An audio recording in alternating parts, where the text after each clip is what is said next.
Morning, folks. Scott here at Wattsway Farms. Thanks for tuning in for another farm video. It is a chilly one here on the farm today. It's warmed up a good bit. It's probably low 30s now, maybe a little warmer. I know when I woke up this morning it was in the mid 20s with a wind chill factor of like 21 is what it was, but there's really not much wind blowing right now. There's a little breeze that starts, of course, as soon as I say there's no wind blowing.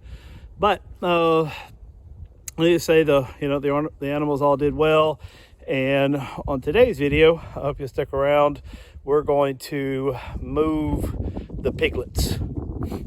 They've beat up the area they're in pretty good, and it is time to get them moved. So let's get to work. So here's the bacon seeds, the piglets. They've been in here, I don't know, 2 weeks now, 3 weeks maybe.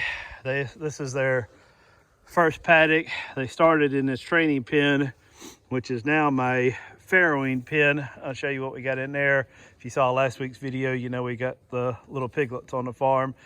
But these guys have been in here, and these are 12 purebred Berkshire piglets here, and most of these will head to the processor around June, July of this year, so a few more months. We'll probably keep 2, maybe 4 of the gilts out of here. They all come from registered stock, and some pretty good genetics here. So we'll probably keep some to put with our purebred Berkshire boar to make some purebred offspring. Again, they're registered stock. I had the option to register them, but just spending extra money just doesn't really fit with my model because I'm not doing show pigs yet. I just don't feel like I'm still too new to understand the selection criteria for what makes a good genetics. So you guys that saw my last video know that we now have first ever piglets farrowed here on the farm. These guys, Sunday now, they were born on Thursday, so Friday, Saturday, Sunday, so they're 3 days old now. If they were born Wednesday night, maybe 4 days old. This gilt purebred mulefoot, I guess she's now Sal. This is her first litter, and I'll have to say, she, from all indications, looks like she's going to be a really good mother. I mean, other than the fact that she didn't use this beautiful farrowing hut that I spent all this time and money building. She decided to pull all the hay out and then make her a nest here because of the rain.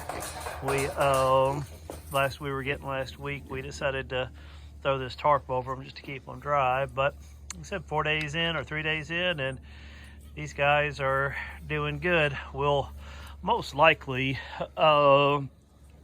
leave them in here till weaning. We're gonna sell most or all of these piglets. I don't know, we may keep one.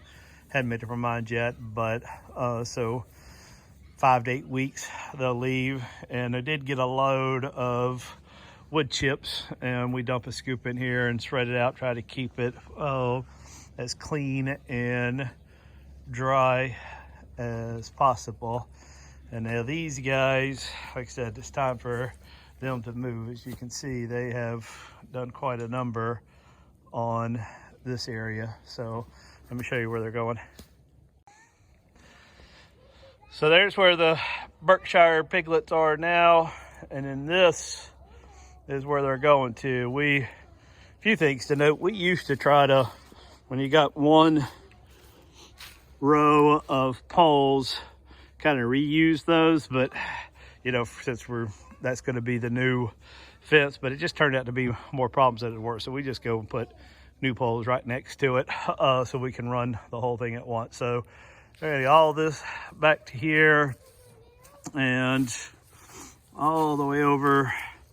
I don't know if you can see this side of those blue buckets, that corner where that tire feeder is where they're gonna go. And though there's not a lot of forage in here right now because it's January, it's middle of winter, I got this huge oak tree right here, and then a couple others next to it, and this ground is just covered in acorns. And I think the Berkshires are going to love this. Now we got the little ones picking up sticks in here. We did make a little bit of a pile there to get up over the tractor, but I did have a tree fall back there sometime since last time pigs were in here. So I did do a little chainsaw action this morning. So it actually had fallen over the fence. It didn't mess up the perimeter fence, but it was laying on top of it, and it was right across where the line's gonna go. So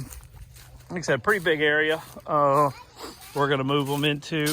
And I did kind of right here in this area, if you can see, I pulled the line forward just a little bit at that tree. It gets pretty soupy back there, and the water kind of just runs down the property line, comes onto my property, and then right behind this big oak tree, it goes back on the other side of the fence. So I don't want them in that. And I don't think they'd want to get in it this time of year. It's pretty cold.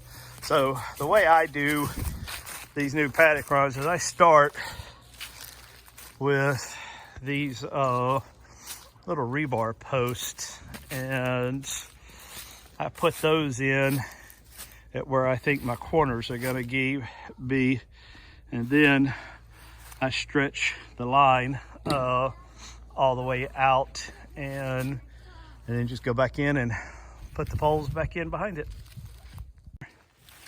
Now, if you've watched any of my previous videos on moving pigs, you've heard me mention a couple times, and then I think lots of people who do this kind of rotational grazing, if you are foraging with their pigs, says you always run your paddock, your hot wire, with plans of where you're going to move them to next. So you put a gate in. Well, for whatever reason, intentional or not, it wasn't. We did not do that on this one, so I have no gate to put them to. And what I have found is even with a wooden gate, these pigs are pretty smart. They seem to know that they used to not be able to go past a certain point, even when you take a gate down, and so they're hesitant. So what we're gonna do is I've put a little rebar corner post here, and obviously I'll move my trailer out of the way, but we're gonna run that line over to basically this wooden post right here temporarily. And then what that'll do, and then I'll go back and unroll this back to that corner right there where it starts, and I'll just open it up, and it'll make it real easy to gently push the pigs in. Then we'll unhook it and just complete the run across the front here. And what that'll do is it'll keep the pigs in where I want them and give us access to the training pen where mama pig and babies are, without having to step over one pig and into another. So I've got the perimeter line run. Now it's time to go put the step-in post all the way around the perimeter. All right, so I got my 2-line fence run all the way around, and I did realize that we didn't account for a gate. Typically, as they're moving that way, I put a gate right there in that corner, and I'll go back and do that. I just got to go get it, and then what we do is we just run the wire up and over the gate for the next move. And I've still got to run this little connector over to there, but I'm gonna wait through that till after I move their feeder. I got a little bit of food left in that feeder. I'm gonna let them finish that off, and after lunch I'll move that in the water. Now, one thing to note is, if you notice here, we're moving them from a 3-wire, if you can see that, I don't know if it's showing up or not, to a 2-wire. And you may ask why, and the reason is after we moved them in out of the training pen into here, they were much smaller than they are now. And so we decided to run this third wire, not so much to help keep them in, because I didn't think there was any danger of them going over the top wire, but more because they were so small. You know, we've never had predator problems here. I know there's coyotes in the area, bobcats. I've seen them on my trail cams where we hunt at the back of the property. And the good part about electric wires, it works both directions. So we kind of put that up to maybe deter, and neighborhood dogs. I mean, we have seen the neighbors' dogs on our property on occasion. So figured to put that extra wire up just to kind of help them. And then we do go to we do a 2-wire system the rest of the time. And I do know I've seen lots of videos of, and y'all probably have as well, or probably do it yourself, where they only use 1 wire for the pigs. And maybe one day I'll graduate to that. I know, knock on wood, to date, I've only had 1 pig ever get out, and that was the day after I got my first batch of pigs over a year ago. And the next morning there was 1 that had gotten out, and oh my, it took the better part of the day to get that 1 back in.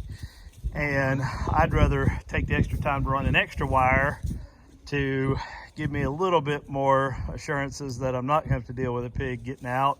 I don't know how hard it would be to get 1 back in. If I did now, I'd probably have to run a fence around it or something. I don't know, but anyway, so we've only run, so I run the 2 wires, and I probably always will. So let's get this feeder moved and get this water moved. Now this water, you'll notice one comment I'd like to make on it is that, you know, they've mucked up pretty good around it, and we have them set on cinder blocks. And when we moved them in here, cinder blocks was the perfect height, and now it's too small. And if you notice, and I had a comment on one of my other videos about my water barrel, about somebody said that their pig pulled the little nipple attachment out, and they're starting to do that here. And what I found on my own is that if you don't keep the nipples slightly above shoulder level for them, so that they're reaching up for it, more of it mucks up the ground because it runs out of their mouth versus down their throat, and it gives them enough, I guess, leverage to grab and pull on those. Let me show you. So like for my, right over here, this is my breeding pen with my sows, or my gilts. They're still gilts, and my boar. If you notice on this one, we have this plastic, half of an old grocery store display, and on top of that, we've got a cinder block and then a little paver to raise it up and to keep it up high. And as you can see, little to no water on the ground around it. The nipples aren't pulled out. That's the key. I mean, you've got to raise these things up. I have seen some people just drill higher holes up in their barrel and put the nipples up there. I guess that works too, but we just do that. All right, so setting their water back up, I went with my, like I normally do, this little plastic display bench, whatever you call that, to cover cinder blocks. But I really think that's still going to be a little too high for them, so I need to come up with something else. I've got a couple of those little, I think I've got a flat paver or 2 around here on this farm somewhere. So I think I only could find one of those pavers, but I found a few bricks turned sideways, almost the perfect height, the same as the paver. And I think this should work. It's probably still just a tad bit lower than I would like, but you know, probably 2 weeks with the way these guys are gaining weight, 2 or 3 weeks, then it'll be ready for the cinder block. So filling it up now. I've got my automatic valve. If y'all haven't seen that video, I encourage you to check it out. And notice my pig water, no holes cut in the top, thanks to that little thing there. I've got a video on that too if you're curious how I made it. So I got the feeder moved, 600 pounds of feed in it, so it is basically full. We've got the water moved, filled up. I got my temporary lane run to there. It's gonna, after we move the pigs, that T-post right there is what it will connect to. So now what we gotta do is unhook these, reel them back. I'll open up this whole area and then just casually push the pigs in here. I got the kids have been picking up sticks in here all morning. Got a decent little pile going here. I'll pick those up with the tractor, put them on the burn pile later. We may, I haven't decided yet, move this little pig hut in. It's actually quite light. It's not really a tractor move as much as it is just pick it up with your hands and move it. But I don't know, these guys are getting big. We just had that cold snap that came through, and still getting a little chilly down near freezing at night, but I may just drop a bale of hay in here. I hadn't decided which, but let's get these guys moved. Okay, so here's a fresh bale of hay. What I did was I kind of nestled it between these two big trees, and so they probably don't need my help pulling any off. I use a rake and pull a lot of it off, and then what they'll do is they'll eat a lot of this, they'll play in it, but when it gets cold, they'll kind of dig all up in here and pull more off, and they'll really get in there and burrow in to stay warm. So this works well. This was actually a farmer friend that I've got some pigs from previously, gave me this idea, and then I've seen several YouTube videos where people do the same thing now. A lot of people use junk bales. I don't have any junk bales. This is from the hay that was cut here on my farm this past spring.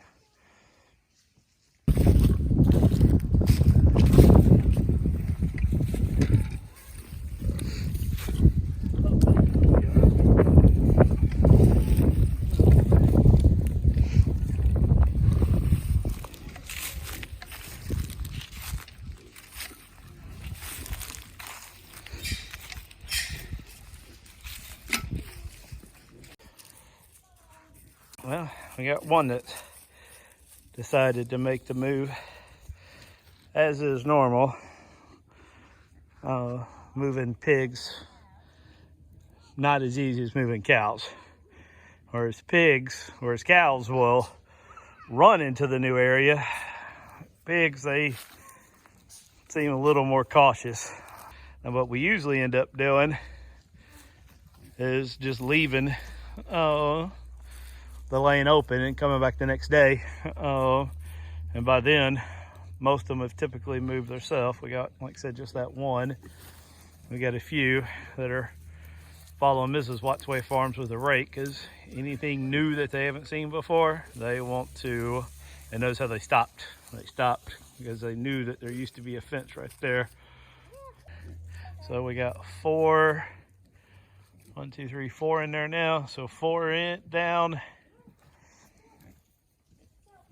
8 to go. This is really Mrs. Wattsway Farms' specialty. Angie, I don't know, she's just got a special place in her heart, I guess, that she connects with animals. She never loses her patience. She never,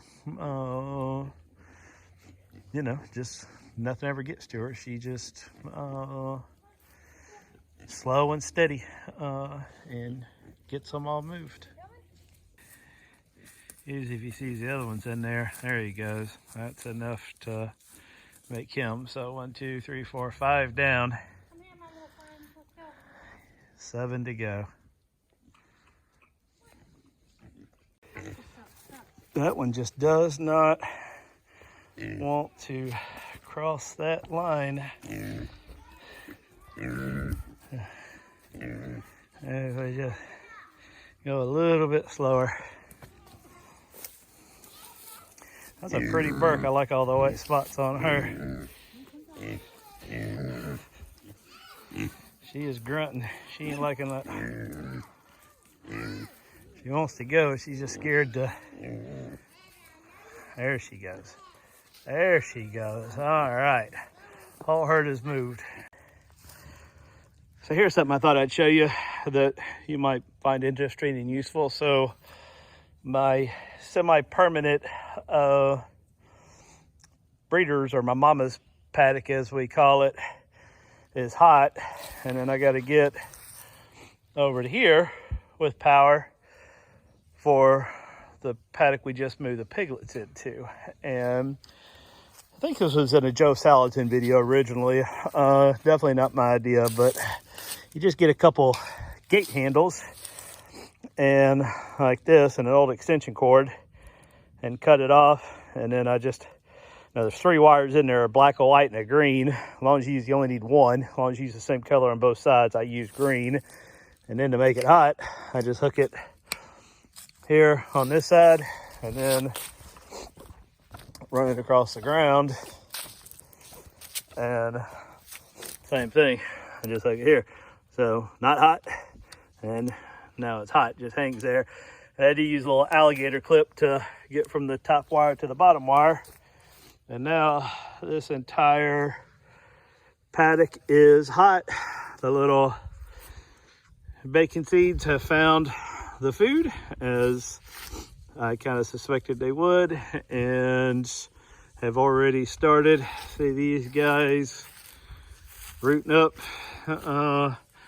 going to town on this fresh piece of woods. Like I said, this thing is chock full of acorns. I actually expect their food consumption is going to go down for a couple of days as they rummage through here and eat all these acorns. So, all right, so this move is done. I'll come back later in the week and get this brush pile up and put it on the burn pile and take the old paddock down. But for now, I'm gonna call it quits for the day and head to the house. So I hope y'all enjoyed this video. You found something useful. I'd love a thumbs up, like, and some subscribes. As of, I think this morning when I filmed this, I was at 730 subscribers, which is way more than I ever thought I would be, I guess, a year ago when I started this. But I won't lie, I'd like to see that number get up a little bit more. So if you like this, please subscribe, share it with your friends. Give me some comments too if you've got any. I love the comments, the feedback. I respond to every single comment I get personally. Let me know what you think, and hope to see you back here on the next farm video. Y'all have a great day. See ya.